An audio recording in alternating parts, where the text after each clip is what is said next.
Assalamualaikum warahmatullahi wabarakatuh. Anak-anak, sekarang kita masih melanjutkan translasi pelajaran yang lalu ya. Tapi translasinya pada bidang koordinat. Sebelum kita mulai pembelajaran, marilah kita berdoa terlebih dahulu supaya pembelajaran kita kali ini bisa bermanfaat bagi kita semuanya. Amin. Silahkan berdoa. Selesai. Kita awali membahas tugas yang lalu. Bismillah. Tentukan translasi yang menggerakkan bangun datar yang berwarna biru menjadi bangun datar yang berwarna merah. Seperti yang lalu ya. Langkah awal kita tentukan titik ya, satu titik saja pada bangun biru ini. Saya pilih yang bawah saja lebih enak. Kemudian tentukan titik hasil atau bayangannya yang bersesuaian dengan titik A adalah ini yang bawah ini. Ini diberi nama A aksen. Kemudian dari A sampai ke A aksen ini translasinya berapa? Dari A ini digeser atau digerakkan kemana? Ke kanan kan? Kemudian digerakkan ke atas. Jadi ini tadi ke kanan 5, berarti positif 5, dilanjutkan ke atas, ini 2, karena ke atas ini juga positif 2. Maka translasinya adalah, nah ini 5, 2, artinya 5 ke kanan, 2 ke atas. Jadi 5 digeser 5 ke kanan, dilanjutkan 2 ke atas. Inilah anak-anak jawabannya. Kita lanjutkan. Translasi pada bidang koordinat. Apersepsi. Materi sebelumnya harus kalian kuasai adalah ini. Kita mengingat kembali tentang koordinat Kartesius dan operasi bilangan bulat. Perhatikan koordinat Kartesius. Koordinat titik A berapa koma berapa? 2,3, jangan sampai terbalik. Kemudian 1,2 adalah koordinat titik apa? 1,2 titik R ya. Koordinat titik P adalah ini titik P 3,0, jangan sampai terbalik 0,3. Kalau 0,3 berada di sini. Ini adalah 3,0. Pusat koordinat terletak pada koordinat berapa? Pusat koordinat itu perpotongan sumbu X dan sumbu Y di sini. 0,0, jangan dijawab 0 karena koordinat itu X, Y, absis, ordinat. Ya, jangan dijawab 0. Kalau 0 saja salah ya. Jawabannya adalah 0,0. Oke, kita lanjutkan. Ini penting anak-anak, penjumlahan dan pengurangan bilangan bulat positif maupun negatif. Istilah titik-titik berikut ini, negatif 12 ditambah 8. Tanpa memandang tandanya antara 12 dan 8 yang lebih besar adalah 12. Berarti kita mengikuti tanda yang dimiliki oleh 12. Maka hasilnya adalah negatif. Selisih dari 12 dan 8 adalah 4, berarti negatif 4. Negatif 12 dikurangi 8, ini negatif-negatif, maka tandanya tetap negatif. Negatif 20. 15 dikurangi negatif 8 sama artinya dengan 15, ini negatif kali negatif positif, berarti 15 ditambah 8. Negatif 12 dikurangi negatif 8 sama artinya negatif 12 ditambah 8, seperti ini tadi. Negatif 5 ditambah negatif 8, berarti ini hasilnya adalah negatif. Negatif berapa?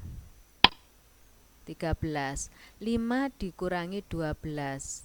Tanpa memandang tandanya antara 5 dan 12 yang lebih besar adalah 12. Berarti kita mengikuti tanda yang dimiliki 12, yaitu negatif. Selisih antara 5 dan 12 adalah berapa? 7 kan? Berarti negatif 7.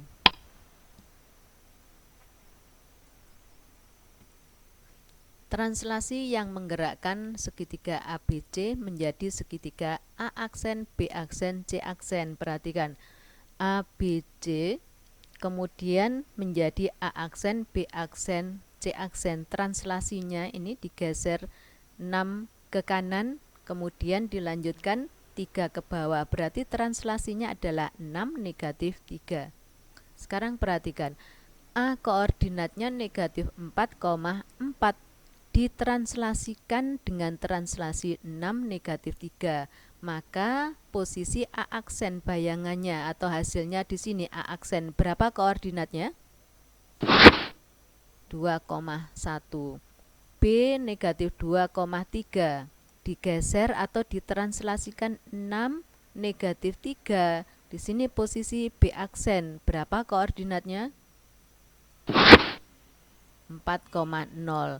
C sekarang ini ditranslasikan 6 negatif 3, di sini posisinya, maka C negatif 3, negatif 2 ditranslasikan 6 negatif 3 menghasilkan 3, negatif 5. Sekarang kita tulis di sini A aksen hasilnya tadi adalah 2,1, B aksen 4,0, C aksen 3, negatif 5. Nah, dari sini kita amati negatif 4,4 ditranslasikan 6 negatif 3. Kalau tanpa melihat gambar, ini hasilnya dari mana ini? Kita lihat negatif 4 kalau ditambah 6 berapa? Positif 2 kan? Berarti ini 2. 4 ditambah negatif 3 adalah 1. Sekarang ini negatif 2 ditambah 6 positif 4. 3 ditambah negatif 3 0. Negatif 3 ditambah 6 positif 3. Negatif 2 ditambah negatif 3 adalah negatif 5. Berarti kalau R koordinatnya A, B ditranslasikan dengan translasi PH, maka R aksen bayangannya adalah A ditambah P, B ditambah H, gitu kan? Nah, inilah rumus translasi atau pergeseran anak-anak. Kita lanjut. Sekarang perhatikan titik A, kalau kita tanpa menggambar ya, titik A negatif 4,4 ditranslasikan 6 negatif 3, maka menghasilkan A aksen. Kalau translasinya 1 kali berarti aksennya 1 ya. Negatif 4 ditambah 6, 2 kan? 4 ditambah negatif 3, 1, berarti 2,1. Titik A aksen ditranslasikan lagi, yaitu dengan translasi negatif 2, negatif 4. 2 ditambah negatif 2, 0. 1 ditambah negatif 4, negatif 3. Berarti hasilnya adalah 0, negatif 3. Ini A double aksen karena translasi 2 kali ya. Sekarang perhatikan, ini namanya translasi ganda. Ada 2 translasi. Bagaimana kalau translasi ganda ini kita jadikan menjadi translasi tunggal dengan jalan menjumlahkan 2 translasi ini menjadi 1 ini. 6 ditambah negatif 2 adalah 4. Negatif 3 ditambah negatif 4 adalah negatif 7. Kita lihat hasilnya, apakah sama hasilnya dengan translasi 2 kali dengan translasi yang jadi 1 ini. Negatif 4 ditambah 4 adalah 0. 4 ditambah negatif 7 adalah negatif 3. Nah, ternyata sama kan?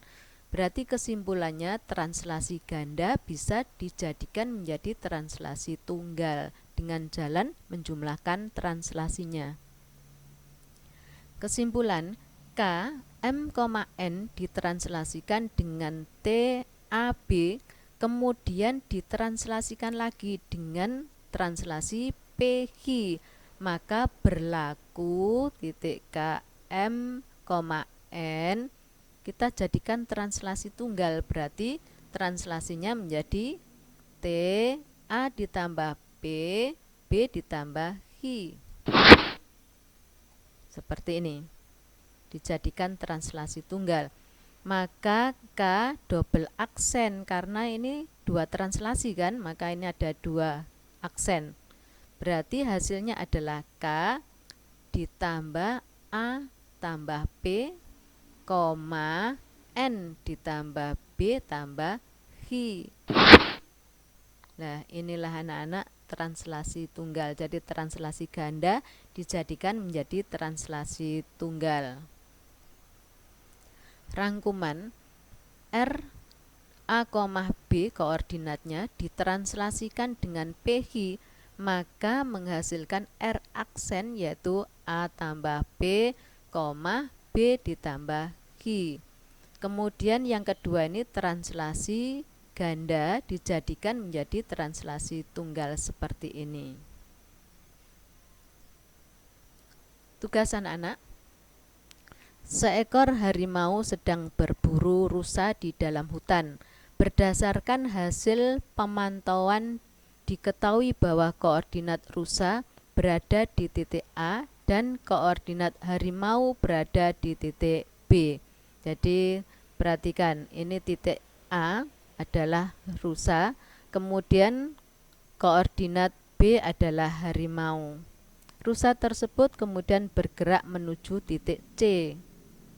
Tentukan pasangan bilangan translasi yang menggerakkan rusa dari titik A menuju titik C. Nanti dijawab ya.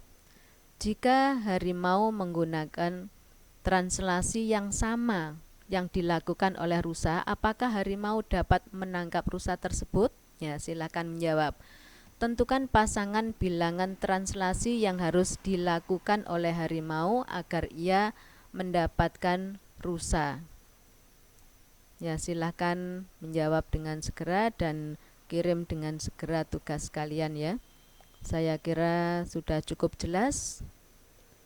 Saya harapkan kalian tetap semangat, jaga kesehatan kalian masing-masing.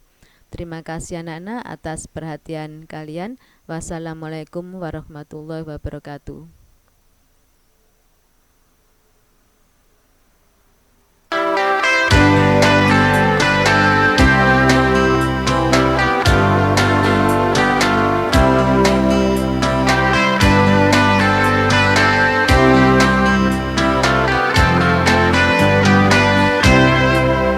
Bermata tapi tak melihat, bertelinga tapi tak mendengar, bermulut tapi tak menyapa, berhati tapi tak merasa, berharta tapi tak sedekah, berbenda tapi tak berzakat, berilmu tapi tak beramal, berjalan tapi tak terarah. Semoga kita terhindar dari hal-hal sedemikian. Semoga kita menjauh dari sifat sedemikian. beramal tapi kurang ikhlas, berjanji tapi suka lupa, bergunjing hampir tiap hari, berkata sering menyakitkan.